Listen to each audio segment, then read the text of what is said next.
I've been with the organization 15 years. As you've heard, I'm a lawyer lobbyist.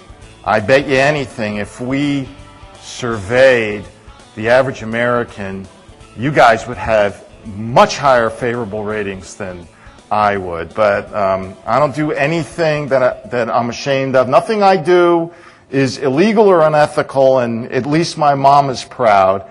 And I actually think we've had 15 years of great success in promoting exports. And really what we do is we don't do foreign market development and export promotion. That really falls more to our sister organization, the National Pork Board, which is Chekhov funded.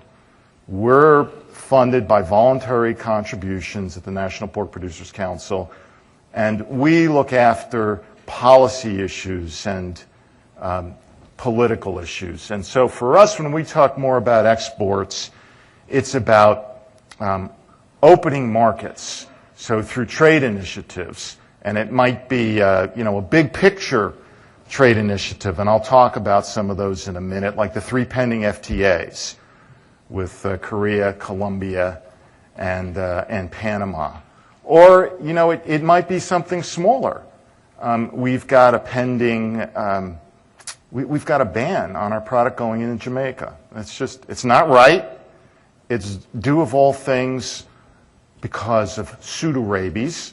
So I think most of you know pseudorabies isn't transmissible through meat. That's really not an issue in the U.S.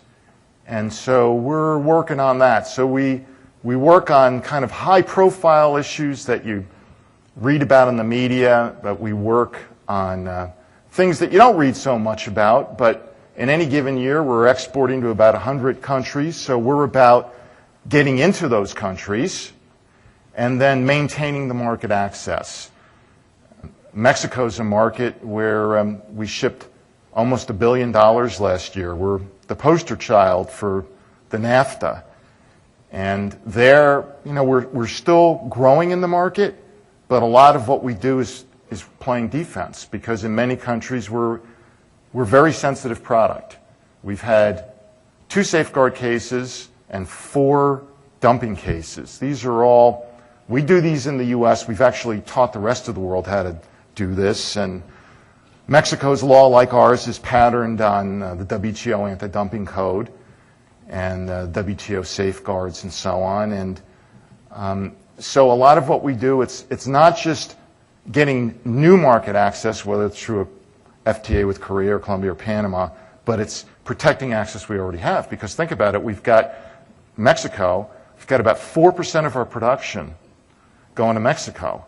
I mean, you all know what happens when these markets, whether it's Mexico or Russia or China, when they put a restriction on, boom, that translates immediately to futures prices, to the producer's bottom line, and it ripples throughout the industry. So we're playing both offense and defense, and I've had really the catbird seat. I came coincidentally in 1995. That was the year the industry crossed over to be a net exporter, and I've just had a front row seat for this phenomenal export growth. And I'll tell you what, I believe the best is yet to come, and maybe you'll agree with me after you see some of this. If you, and let me just say before I really get into it more, give you a little bit more background on who we work with. We work with some of you. We work very closely with Dr. Paul Sundberg, a vet at the National Pork Board, and his staff. I have somebody on my staff, she's not a vet, but she specializes in SPS issues, animal health, food safety issues as they relate to trade. Maybe some of you know her, Lori Hinkey. In fact, she's a great speaker, and she's really even a more appropriate person to give this talk than me, and she probably would be, but she's the only private sector representative with our government right now in Brazil at the Codex meeting. So she's doing a great job for MPPC in the pork industry. She is an absolute leader on Codex and on animal health and food safety issues as they impact pork exports, and she's a real asset for us. And both of us interface, as I said, with our sister organization, the Pork Board. With many of you, vets at swine health companies, vets that work for swine operations, Dr. Snelson, you name it. And, of course, we're a pork producer organization, so first and foremost, we're soliciting input and views from our members. And as I said, we're having our annual meeting here in Phoenix as well. And that's all about hearing our producers and developing policy. But the input and interaction we have with veterinarians and with other organizations and entities is very important as MPPC develops and implements policy, and as we're the advocacy organization. The checkoff organization is producer education and research and promotion and so on. We're the advocacy organization, and it's important that we solicit stakeholder views, and we do that. We have an allied industry spot on our board. We have a packer spot on our board. We have something called the Alliance meetings. Maybe some of you participate, or many of you participate in that. We have the Packer Processor Industry Council. We work closely with AMI and other organizations. So, and all this is to come to, both on our domestic and international, which I look after, come to the best possible position for producers, and usually that lines up with the what's best for the industry. And then we're expressing those views with the administration. And the key person for us is the U.S. Trade Ambassador, and that is now Ron Kirk. And MPPC is very fortunate. We've got great lines of communication with Ambassador Kirk. He's going to be speaking at our producer fly-in event coming up soon. We're just have a very good working relation with him, with USTR Ag Ambassador, who's the top-ranking ag trade official in the United States. The current USTR Ag Ambassador is Izzy Siddiqui, a very good guy I've known for years. I worked with him when he was in the Clinton administration. We, of course, work very closely with USDA. We just had the FAA, Foreign Agricultural Service Associate Administrator Janet Newsom speak to our producers this morning. She's got a long and distinguished career, very big pro-trade Democrat. So we work with and it's not just USTR and USDA. We work with the White House. We work sometimes with the Department of Commerce. We work a lot with the State Department. So executive branch. Then we work with the Congress, and we have a bunch of people in our office just full-time focused on the Congress. I used to spend a lot of time on the Hill, not so much anymore. As our exports have grown, I do spend time on the Hill, and I'm very involved, and I'm a registered lobbyist. But I spend increasing amounts of time abroad. We've got some very good political consultants, lawyers that we work with, that we look after our interest in these markets. I go to meet with foreign government officials, and often, in the U.S., I got to fly in Air Force One with Bill Clinton because pork producers were very engaged in China's accession to the WTO and in the permanent normal trade relations for vote in the Congress. But it's not real typical, and sometimes what the media depicts, that these lobbyists have all this access, it's not really the case.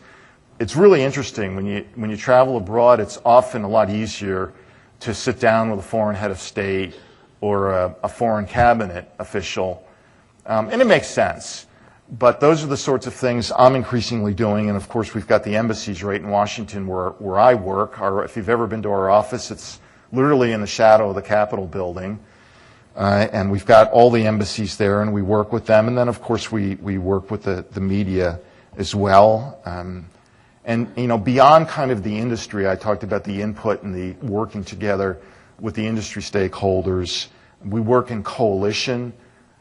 Typically, MPPC, not always, but typically We lead coalitions.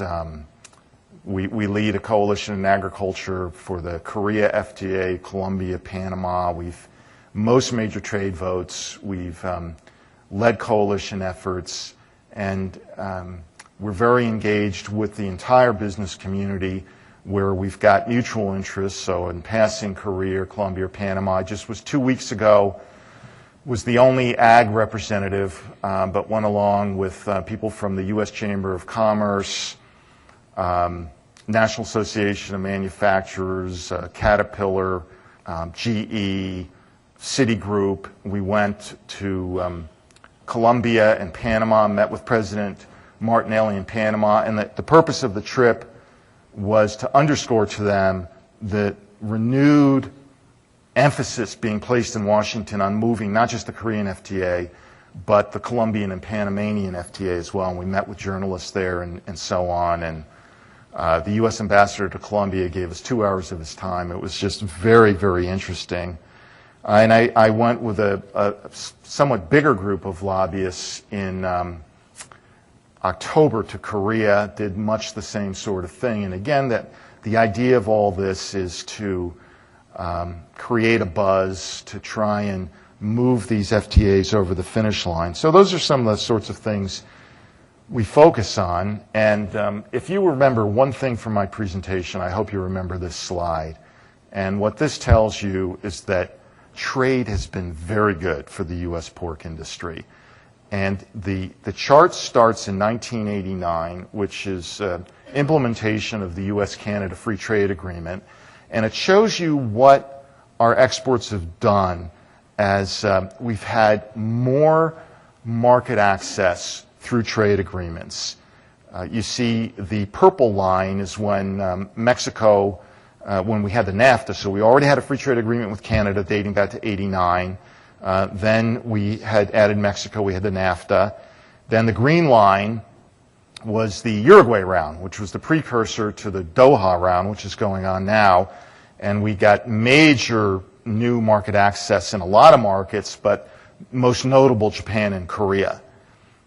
Then we got the orange line's a down payment on Taiwan's accession to the World Trade Organization. Then the blue line, China and Taiwan's WTO accession. The purplish line there is a down payment we got on Russia's accession to the WTO. The black line is the Australian FTA. And then DR-CAFTA. And I'm telling you, if you can have the best product in the world. I mean, we all know we've got a very low cost of production. In fact, Iowa State economist Dermot Hayes has got the data.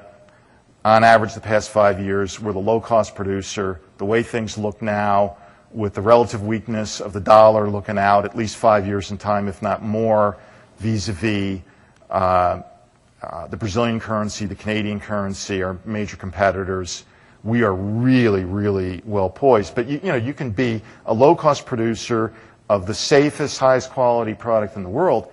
If you don't have market access, you can't sell that product. And that's what we're all about, is getting market access so we can sell the product.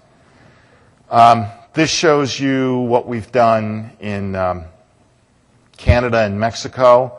So you can see the blue line Canada, the green line Mexico. Again, look at that blue line. In '89, when we implemented with Canada, we were exporting virtually nothing there. And then look at the growth. The green line is Mexico. Last year, Mexico, in and of itself, was almost $1 billion market. Chile, we had the FTA with Chile. Look, this is why when I'm not making this stuff up, when I tell you the trade initiatives are really important, I mean, look at this. Now, granted, we were basically starting from zero, but look at that growth. DR-CAFTA. Now, implementation was staggered. So this is the Dominican Republic and Central American countries, minus Belize wasn't part of it and Panama wasn't part of it. But and they entered into force on different dates. But on average, since entry into force, we're up 300%. 300%. Peru, again, we're starting from basically zero. We're up 211%. I want to tell you, when we go up on the Hill and we lobby for Korea and Colombia and Panama, we're waving these babies around, okay? And we're not just saying, take our word for it, take the word of the board of directors of the National Pork Producers Council. We are armed with analysis from Dermot Hayes of Iowa State, who's got a lot of credibility, and we're armed with charts and data like this, which tell a story.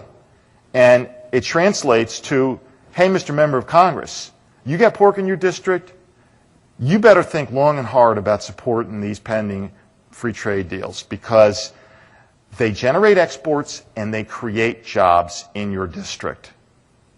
Australia, and again, here's, in all of these, you know, as tariffs in the world have come down, so through the Uruguay round, and hopefully if we conclude the Doha round, multilaterally they come down. They come down bilaterally through these FTAs, but increasingly what countries are doing is they're using technical and you know, non-science-based barriers to trade, animal health, food safety, stuff that's not based on science. So, which is why we hired somebody full-time, Lori Hinkey, to look after this. Australia is a good example. And we only have partial market access there. And the deal was, Bob Zellick, who now is head of the World Bank and was the U.S. trade representative in the Bush administration, knew that there wasn't going to be tons of support in American agriculture. We typically are leading the charge at the front of the parade. We basically had a ban on, we could only ship canned pork to Australia. And, you know, Zellick and the administration threw down the gauntlet, and a number of members of Congress. This is when Chuck Grassley was chairman of the Finance Committee, so Iowa, big pork state, and the Aussies got it. In fact, John Howard, the former prime minister, came up to me at a reception, was introduced to me, I was introduced to him rather, at a reception up on Capitol Hill, and he's like, so you're the pork guy. Boy, I've heard a lot about you. And, but we didn't get full market access, and we didn't make the perfect the enemy of the good. We can only ship frozen, boneless pork because of really unfounded, non-science-based concerns. So it's not just tariffs we work on, and that's why, you know, input from veterinarians like yourself is very important as we work to increase our exports. But you can, you look at these numbers. I mean, they're just staggering. Look at the Uruguay round. Look what's happened in Japan. That was in between. The red is the phase-in period, and you can see when South Korea fully phased in its Uruguay round commitments, what happened. And boy, just wait until we implement that free trade agreement with them. Russia, that red line, the spike back around 2000 was, those of you who've been around a while probably remember when, you know, hogs went to like $8 and it was just an absolute disaster in the industry. And we lobbied and got a whole bunch of pork shipped as food aid. So that's what that spike was about. Then the red line was this down payment I mentioned on Russia's WTO accession. What happened was the Russians didn't like, I mean, look at that. Look what happened after that red line. And so there have been a series of unfounded barriers the Russians have put up to our exports. And basically, some of you know about the so-called tetracycline issue. Well, we hit both the U.S. and the Codex MRL for tetracycline residues. There's no problem. But the Russians basically put a gun to the industry's head. Not sure we should have done this, but we did. We agreed to an export verification program. But there have been all sorts of bumps in the road there. And it's been very damaging, very unsettling. And Russia's accession to the WTO has been underway for 17 years. It's starting to move. It's a priority of the Obama administration, and they know that we want certain things fixed on pork. So this is a very high immediate priority now for us because we don't want all those bumps. That's no good. And you can see here what happened in, in China, the same thing. I mean, many of you know about ractopamine. I mean, all these things that are used against us that there's no scientific basis for. And if anybody has a reason to use ractopamine, it's China. They're the biggest pork producer in the world. They haven't, they've got very little arable land. They don't have the factors of production. Their cost of production is way higher than ours. But and then when they put the H1N1 ban on us, I mean, these pseudo-scientific barriers are tools of protectionism, and they hurt. And we spend a lot of time fighting these things. But you can see, I mean, look what, when we get access to a market, our exports go great guns. So last year, we shipped almost $5 billion worth of pork overseas. And I'll tell you, and that's close to 20% of production. In talking to Iowa State economist Dermot Hayes, these things are difficult to project, but I think it's pretty clear, given the safety of our product, the quality of our product, our cost competitiveness, and the growing world incomes. So people becoming middle class, like Mexico, when I was young, a long time ago, Mexico was a poor country. Mexico is now a middle class country. And a big reason for that is the NAFTA. Maybe the most important reason. When people become middle class, they shift their diets. They eat more meat. We have world population's going to grow to about 9 billion by 2045. Man, this industry is so poised in the long term, the short term, and the medium term. This just graphs out where we're shipping product to by value. So you see Japan, Mexico, Canada, China, Russia, South Korea, Australia are top markets. And this just shows it by volume. Here you go, volume and value. This is showing percentage of exports as a percentage of production, so we're just about at 20%. And again, Dermot Hayes, who some of you may know or have heard him talk, he's really credible, and if anything, he's conservative. And I just get goosebumps when I listen to him gush about the potential for our exports. And we're sending him, based on funding from the National Pork Board and the National Pork Producers Council, we've had him, around the world. We've had him a number of times in China recently. He was in the end of last year. He was in the Philippines and Vietnam. In January, he was in Thailand and Malaysia. He's soon going to Korea and Taiwan. He's then going to be going to India and Russia. I'm then going to send him to Colombia and Panama. We just had somebody down doing a study in Australia, sending somebody up to Canada. We've got a very strong basis on which to make our decisions. And the better your information is, of course, the better your decision making is going to be. So when we decide and talk with our producers about what's in their best interest, what position we should take, we're armed with very good data. Okay, now, as good as it's been for us, we haven't scratched the tip of our potential. I talked about expanding world population, expanding incomes. Just look at countries which are already big markets for us. Okay. The only one where pork imports are 50% of consumption is Japan.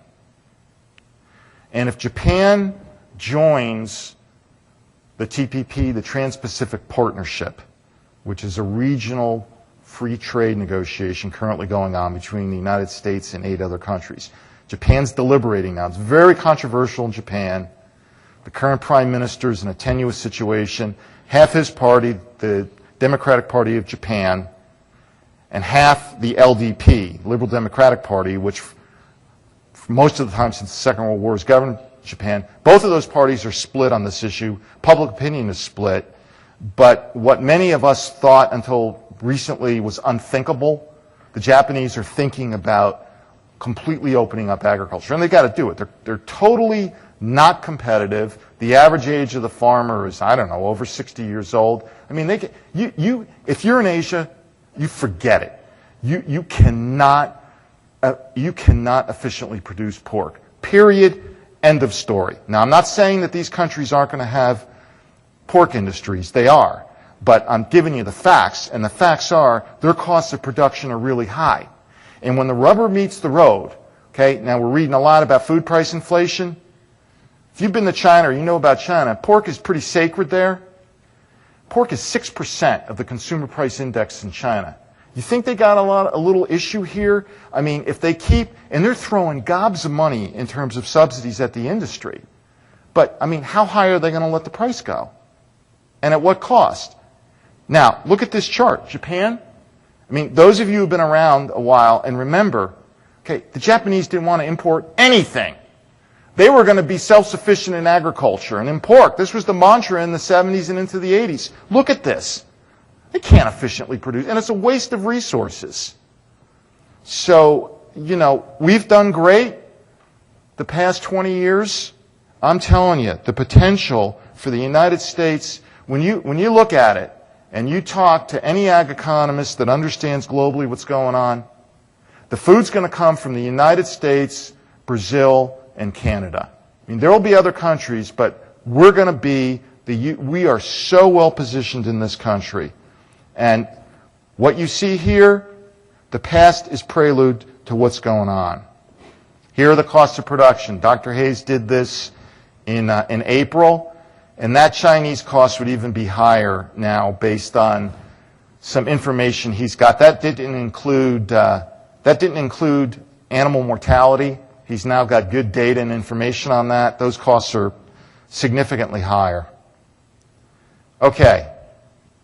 I talked about the importance of the Mexican market, and some of us at MPPC celebrated last night because President Calderon and President Bush had a news conference yesterday, and among other things, they announced an agreement in principle that should lead to resolution of the trucking issue. And if you know about the trucking issue, it's been a long-standing irritant where the U.S. has not been in compliance with its obligations under the NAFTA. And both countries agreed that based on safety standards, trucks that met those safety standards from one country would be allowed on the roads of another. Well, like so many things, it got politicized in the U.S. And so Mexico went to a NAFTA panel, and they got a judgment against the United States, a big one. But they were very patient. And they waited and essentially got from the Bush administration kind of a down payment that was supposed to lead to full implementation on trucking. But Congress stepped in because Congress, in its infinite wisdom, didn't see any cost. This was like a free vote. Like, in the House of Representatives, I think only 3 people voted the right way. And so Congress did not think. And so this little, what I deemed a down payment, Congress cut the funding off for this thing. Well, Mexico had had enough.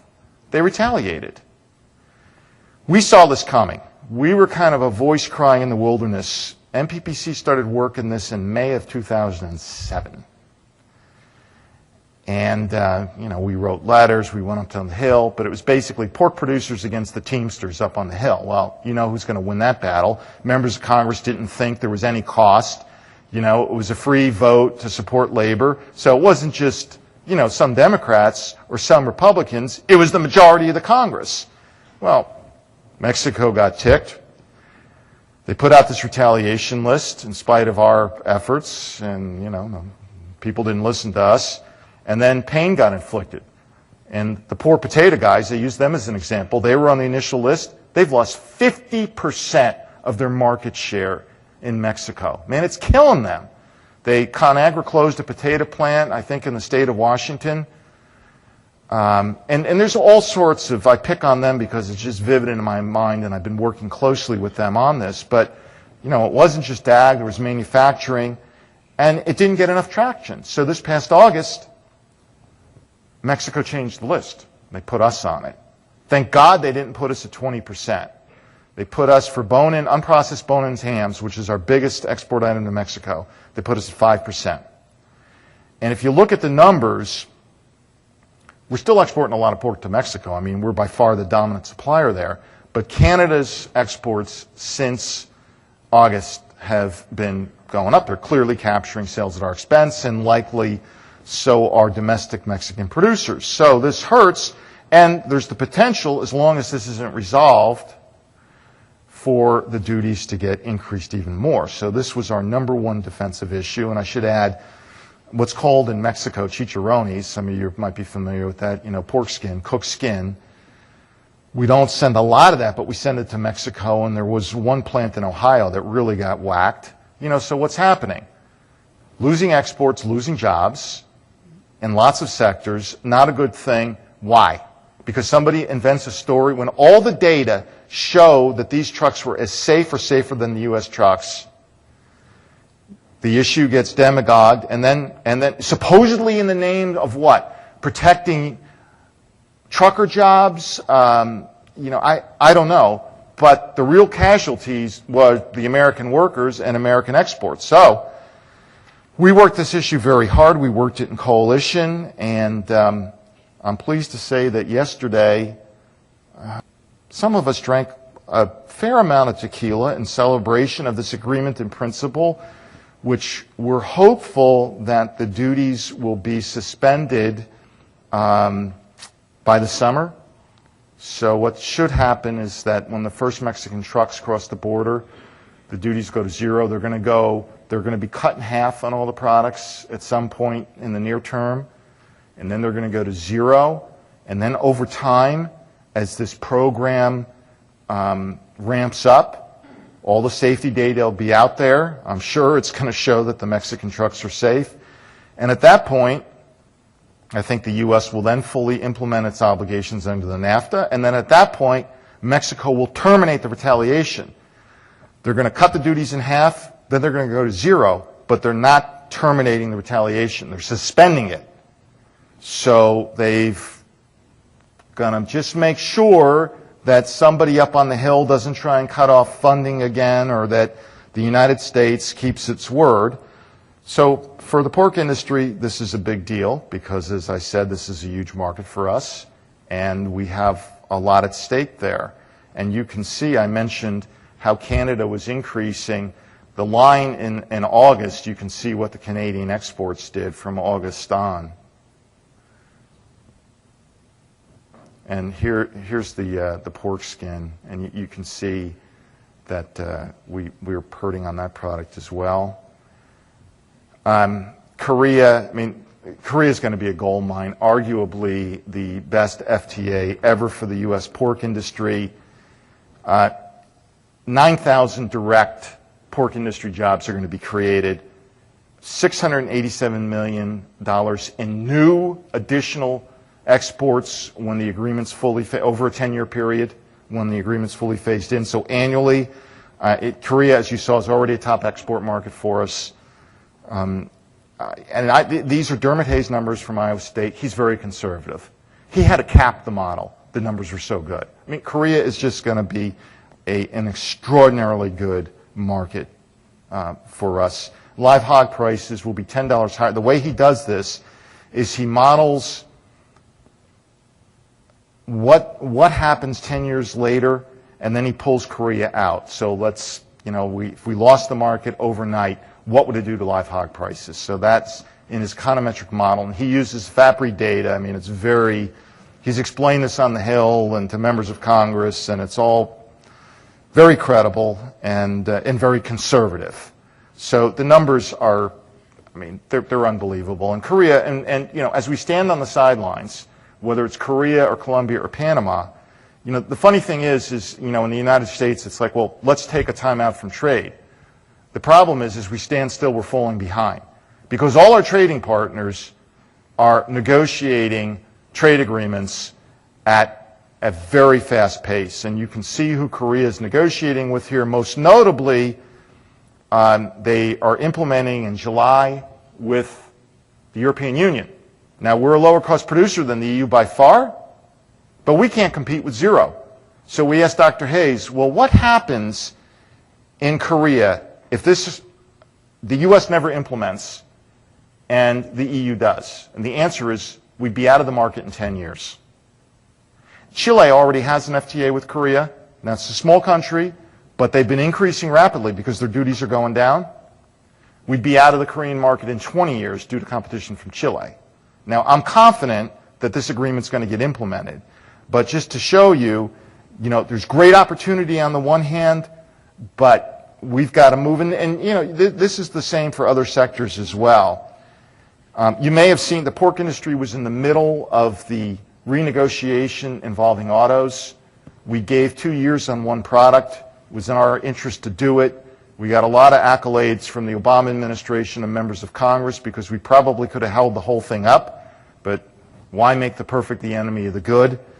And it's what President Lee wanted. He had to have something. We asked for more on autos. He had to have something. They asked for pork. Pork's very important over there. So there you go. Colombia, very important. Even with the EU and Canada negotiating FTAs with Colombia, and by the way, that Korean number included Canada's having a problem in their FTA negotiation with Korea, but we included both the EU and Canada having an FTA with Korea. And here the same thing when we looked at Colombia, and you can see almost 1,000 full-time direct pork industry jobs, almost $70 million in annual new exports generated over a 10-year period. It's a fantastic deal for us. Panama, it's only 3 million people, but the barriers are such now, we don't ship that much there. So when we get rid of the barriers, we're going to create 213 direct jobs, and exports will increase by 16 million a year, again, after the 10-year phase-in period. The Trans-Pacific Partnership is a new negotiation underway. It's very exciting because countries like Vietnam and now Malaysia are part of it. And when you think Malaysia, you think Islamic, but there's a huge ethnic Chinese population. They're big pork consumers. It's opportunity. It's another bite at the apple on all these animal health and bogus food safety barriers in places like Australia. We've got these issues in New Zealand. Almost every one of these countries. So it's another bite at the apple, and we're pushing not just the tariff issues, but all the technical issues, working very closely with USTR. And we're hoping that the Japanese decide to enter, and that's going to be very interesting to watch, how this plays out in Japan. They expect to make a decision in June. They got to get by, I think, elections in April and the budget. It'll be very interesting to see how it plays out. Doha, look, a lot's been said about it. Hopefully it starts to move, but there's a lot we can gain in the pork industry. Our average global tariff, according to USDA, is still 77%. Obviously, we can ship a lot more product if those tariffs come down. Finally, the emerging markets, called the BRICS countries, Brazil, Russia, India, and China. Some people are under the misimpression that Brazil is a more competitive pork producer than the United States, and they would be wrong. And I would be happy to have them sit down with a number of experts who have been there and studied the industry, like Dr. Hayes, if you don't believe this lawyer lobbyist. We are more competitive, and we are very well poised to compete head-to-head with Brazil going forward. We don't export that much there, but we've got some barriers. Brazil, you may have seen, as part of the cotton case, demanded regionalization for Santa Catarina. National Pork Producers Council, look, we support regionalization. We support science. We're an exporter, and we've got to practice what we preach. But we don't expect. Santa Catarina is not. Southern Brazil is not where the most efficient and cost-effective production of pork is. It's in the newer areas in Mato Grosso, where a lot of the soybeans are, and central western Brazil. But the problem there And they have a low cost of production, but then when you get to moving the product, it's a big challenge. So, going forward, we are very well poised to compete. And here's the cost of production stuff from Dr. Hayes, comparing it to Iowa. And you can see that the Iowa family farm compares favorably when you add in those movement charges, getting the product out of Mato Grosso. It's, we're just more competitive than they are. And, when you that industry, the pork industry, in my view, okay, I'm not an economist. Many of you know Dr. Steve Meyer, or Dermot Hayes, or these other ag economists that know global pork trade really well. In my view, the pork industry in Canada and Brazil were built on the assumption of an indefinitely weak currency. And that assumption was wrong. And the United States now has had a strong currency, and I think, as the President has said, and many other thinkers that are much bigger thinkers than me, we're moving into being an export-dependent nation, a small percentage of the world's population, looking at 95% of the people outside our borders. The lion's share of global economic growth will be outside the United States. We are very well poised to compete. And this is why President Obama and the National Export Initiative is a real deal. And we're on track in agriculture to double exports within 5 years. Overall agriculture last year increased 18%. It's just got to be 15% a year for 5 years, and we'll meet that goal in agriculture. And the pork industry is more than going to do its share. Russia's got the factors of production to compete, but it's a real challenge there. Many of you know more than I know about African swine fever in Russia. It's certainly a threat. I can tell you, having just recently been there in August, the Russian government is throwing gobs of money at the industry. We're very competitive there. As I said, we've had a lot of issues there. But certainly the factors of production are such that they're better able to compete than, say, China. I mean, Russia, they have challenges, but they've got grain there. And as you know, that's the principal cost component in being an efficient hog producer. There's a lot more to it, but we think Russia will be a good market, but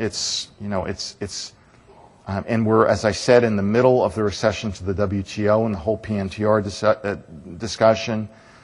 But it's not as if we're talking about a China, which is just going to be huge. But before I get to China, India, there's a history of vegetarianism there.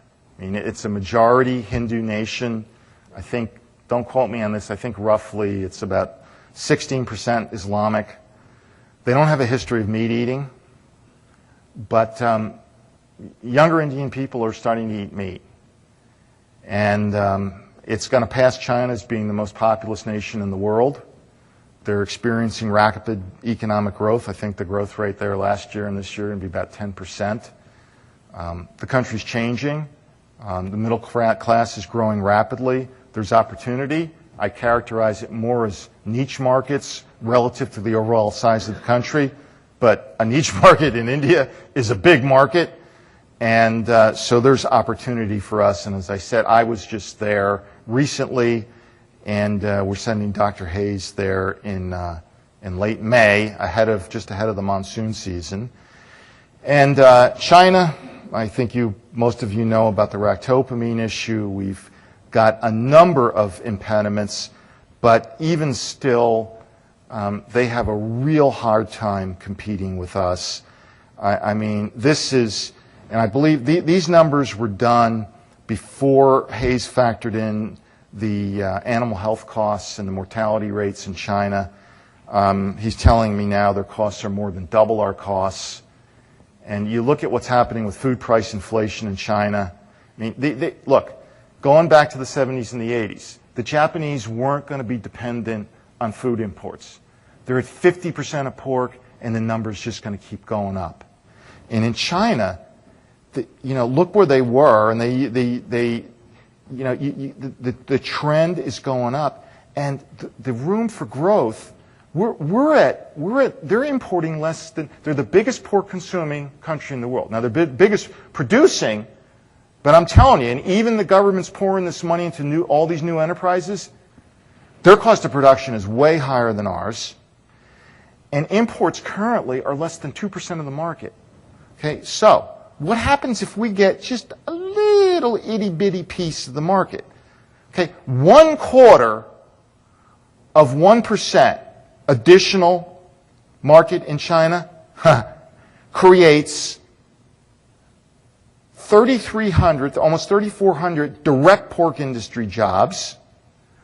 Okay, would be equivalent to over 1% of our current production, would have over a $3 a head impact on prices, and would generate $267 million in additional new exports. That's just 1/4 of 1% of that market. So you start to get the picture of the potential for us.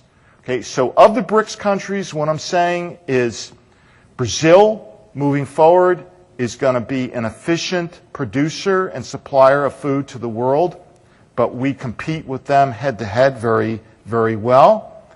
Russia is, if market forces were allowed to work, would be a much bigger importer than they currently are. They're trying their darndest to build the pork industry. We'll see. I think we're going to continue sending pork there, but it's not going to be on the scale of, say, a China. India, it's an embryonic market for it. We're not in the market yet. We're trying to get access. The potential is only going to be up. And finally, China, it's off the scale. And then when you look, I mentioned TPP, when you look at these other middle-income developing countries, I mean, it's incredible, the potential we have in the world. It's exciting. Countries like the Philippines, look at what we're doing there. I mean, we're just scratching the tip of our potential in the Philippines. Taiwan, we've got the ractopamine problem. I mean, we're basically in a commercial straitjacket, and we're still supplying a significant amount of product. And I could go on. I mentioned Jamaica. I could go on and on. The list goes on and on and on. And so if you think we're bullish about the future, you're 100% right. We are.